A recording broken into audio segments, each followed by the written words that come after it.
You ever pull up to your own land? Land you haven't seen in years? Land you grew up running wild on and realize you don't even recognize it anymore? I mean, I'm talking boots in the dust, jaw on the ground, heart just stopped, kind of shock. That was me right there at the edge of what used to be my family's lakefront, staring at a glass palace that looked more Silicon Valley than Northern California. Not gonna lie, I almost laughed. Almost. Because what I was seeing, it was so wrong it had to be a joke. Except nobody was laughing but me. See, my grandfather's old place, 20 secluded acres, wild grass, barbed wire gate, all that was supposed to be untouched. That's what he wanted when he left it to me. My name's Trevor Hanlow, by the way. I came back after 2 years out of state, thinking maybe I'd finally build something of my own, and instead found this monster resort staring back at me. Spa music drifting through the pines, neon sign at the drive, slick SUVs coming and going. Felt like I'd walked into the wrong universe. My heart just kept whispering, this can't be real. There's no way they built all this on my dirt. But I checked the maps, checked the deed, checked the GPS so many times my thumb cramped. There was no mistake. The only thing wrong was everything I saw. And right on cue, these two guys in HOA branded polos rolled up. All. Excuse me, sir, are you lost? Like I was trying to sell magazine subscriptions. I said, no, I'm not lost, but you're about to be if you think this land isn't mine. I even held up the deed. Real paper, my name and everything. The tall one just smirked and said, this is HOA property now, bud. Maybe you should check with the association. If you could have bottled arrogance, these guys would have been top shelf. Next thing I know, here comes the president herself, Karen Brooks, every inch the corporate queen bee in her cream suit and shoes that probably cost more than my truck. She looked me up and down and gave me that smile, tight controlled like she was trying to keep her teeth from cracking. Mr. Hanlow, I presume she says. Didn't wait for an answer. This is community land now. It was sitting unused, so the HOA stepped in for revitalization. Revitalized? I almost choked. That's not revitalization, that's a $10 million spa. She didn't even blink. 10.3, she said, like I should be grateful. And it's increased local property values substantially. I tried to keep it together. I never sold. I never gave anyone the right. I fenced this property myself before I left. Karen just shrugged, gestured to her security, and told me to take it up with the courts if I had an issue. That smile, though, like she already knew I'd lose. So I did what any halfway sane person would do. I took my papers to the police, sat in the station for an hour explaining how my land had turned into Club Med without my permission. The officer was polite, even sympathetic, but all he could say was, this sounds like a civil dispute. You need a court order. We can't do anything without a judge. I left more furious than when I arrived. Next stop, a lawyer. Daniel Martin. The only one I could afford came recommended, smart young lots of confidence. He took one look at my folder and said, you've got this in the bag. Classic open and shut. We'll have them served by Friday. That hope. Yeah, it lasted about 12 hours. First, the court date got delayed. Then Daniel started dodging my calls. When he did answer, he was all, don't push. These things take time. Then just as I started to get suspicious, he forwarded me a settlement offer from the HOA. $100,000 and the right to use the spa once a year. I swear I almost threw my phone out the window. That's a joke, right? I said. Trevor, listen, Daniel replied. They've invested millions. They're not backing down. If you fight, this could drag on forever. I started to wonder if he was fighting for me or for someone else. Gut instinct finally kicked in and I decided to do my own digging. 2 counties over at the land office, I asked for the full title chain. The clerk looked at her screen and said, well, this is odd. There's a duplicate. A shell company filed for custodianship 2 years ago, said it was for conservation, got county approval, but your deed was never actually transferred. Looks like they filed it as abandoned property. Cold sweat. Who approved that, I asked. She printed out the form. There it was, Deputy Commissioner Gerald Harper.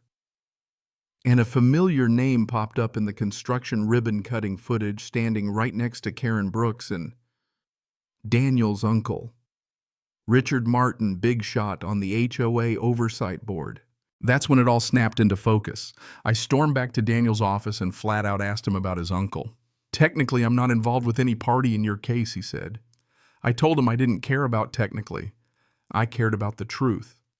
By noon, I'd filed a conflict of interest complaint and fired him. Maybe the smartest thing I'd done all year. I called up a lawyer I'd heard about through a friend, a legend named Lauren Baker, Legal Firestorm in Heels.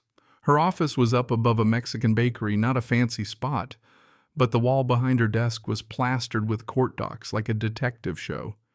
She listened to everything start to finish, then said, "This isn't just a property dispute. This is racketeering. Let's get to work." We went on the offensive. Lauren subpoenaed county records, and I started canvassing every neighbor and contractor who ever touched that land. That's how I met Edgar, a retired plumber who'd laid some pipes for the spa. Never saw a permit, he said, just got told to keep quiet. Paid in cash, too. Shady as hell.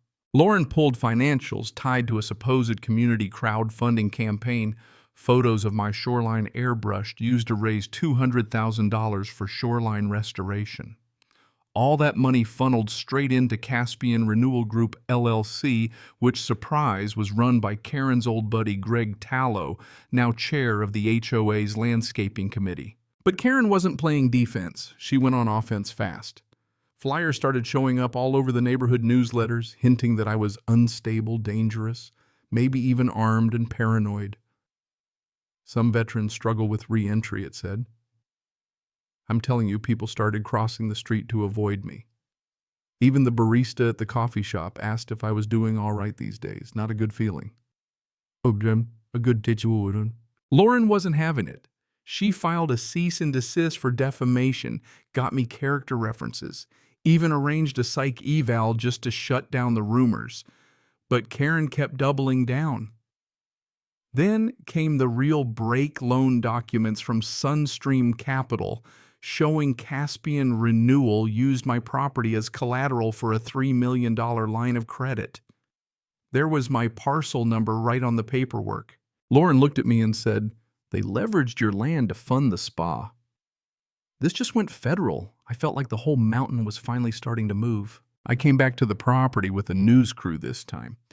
If they wanted drama, I'd give them a show. I walked right up to the main entrance with my laminated deed and a camera in my face. Security tried to block me. I announced, "Pure California Civil Code, you're trespassing."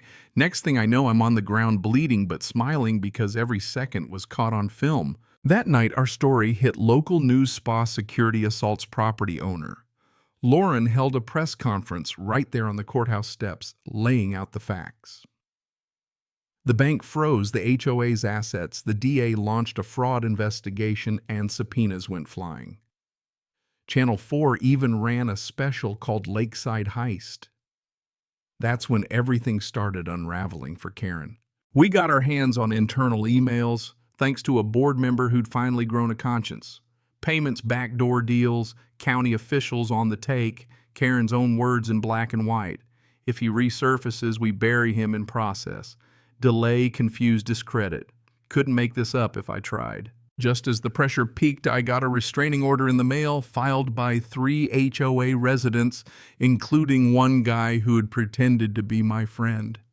That's how far they were willing to go. But Lauren found a whistleblower at the planning office ready to testify that the whole abandonment story was cooked up by Karen and Caspian Renewal and that a bribe had sealed the deal. From there, it was a domino effect. Courtroom packed, cameras everywhere. Karen frozen behind her porcelain smile, her lawyers flailing. Lauren laid out every document, every email, the full story of how they mortgaged the whole community for a project built on stolen land. Then, in a move worthy of a legal drama, the judge dropped the hammer. Land restored to me spa to be torn down at the HOA's expense, $4.2 million in damages, and Karen and her cronies up for criminal charges. As they cuffed her in the courtroom, cameras flashing, crowd buzzing, I realized for the first time in a long time I felt like I was standing on solid ground again. Not just legally, but personally. 9 months later, the spa was gone. The land was healing. The only thing left was the lake, the grass, and a foundation for something better. Lauren stuck around, said it was temporary while her office got redone, but I think we both knew better. One night she handed me my grandfather's old watch, said, "Figured it should come home too." Right there on the new deck under the stars, I asked her to marry me.